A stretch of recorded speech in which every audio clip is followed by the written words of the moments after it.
Addiction. ഈ വാക്ക് കേൾക്കുമ്പോൾ മനസ്സിലേക്ക് എന്താ വന്നേ? ഒരുപാട് നെഗറ്റീവ് ചിന്തകൾ, പിന്നെ കുറച്ച് ദേഷ്യം.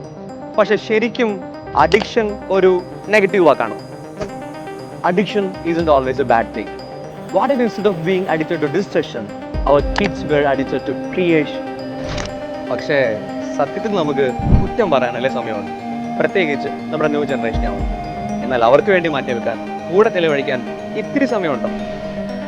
കളിക്കാൻ കളിക്കളങ്ങളില്ലാതെ, നല്ല കൂട്ടായ്മകൾ കാണാതെ, ലക്ഷ്യബോധമില്ലാതെ, സ്നേഹത്തോടെ ശാസിക്കാൻ പോലും സമയമില്ലാത്ത നമ്മൾ വളർത്തിയ മക്കളിൽ ചിലരെങ്കിലും വഴിതെറ്റി പോയിട്ടുണ്ടെങ്കിൽ അത് നമ്മുടെ കുഴപ്പമില്ലല്ലേ? അത് നമ്മൾ തിരുത്തണം. അവരെ വീണ്ടും സ്വപ്നങ്ങൾ കാണാൻ പഠിപ്പിക്കണം. അതിന് ബോധവൽക്കരണം മാത്രം പോരാ, അവർക്ക് അഡിക്റ്റഡാവാൻ മാത്രം ക്രിയേറ്റീവായ ഒരു ജീവിതവും സാഹചര്യങ്ങളും ഉണ്ടാവണം. അവരിലെ കലാവാസന ഉണരണം. Art is powerful. It heals.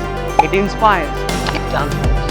A child lost in painting, music or dance won't get lost in harmful something. ഈ തിരിച്ചറിവ് കൊണ്ടാണ് നാട്ടിയെ ഞാൻ നിങ്ങൾക്ക് പരിചയപ്പെടുത്തുന്നത്.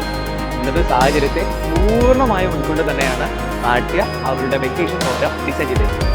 ഇവിടെ കലകൾ അഭ്യസിക്കുക മാത്രമല്ല, സർഗഭാഷകൾ തിരിച്ചറിഞ്ഞ കുഞ്ഞുങ്ങൾ കലയെ ജീവിതത്തിന്റെ ഭാഗമാണ്. ലക്ഷ്യബോധമുള്ള ചിട്ടയുള്ളൊരു ജീവിതം നാട്ടിലൂടെ അവർക്കത് സാധ്യമാകും. അതിന് കുട്ടികളും പ്രതിഭാശാലികളായ അധ്യാപകരും പിന്നെ നമ്മൾ പേരൻസും ഒന്നുചേരും.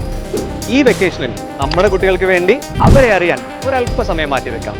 ഇത്ര ഭംഗിയുള്ളൊരു ജീവിതം ജീവിക്കാൻ ഭൂമിയിലെ സമയം പോരുന്ന തിരിച്ചറിവ് കൊടുത്താൽ പിന്നെ കുഞ്ഞുങ്ങൾക്ക് എന്ത് ട്രാക്ക്. ഇത് നമ്മുടെ ഉത്തരവാദിത്വം കൂടെയാണ്. Because as parents, we can guide their passion, encourage their creativity, show them a world where they chase inspiration, not indoctrination. Let's raise a generation addicted to art with Natya.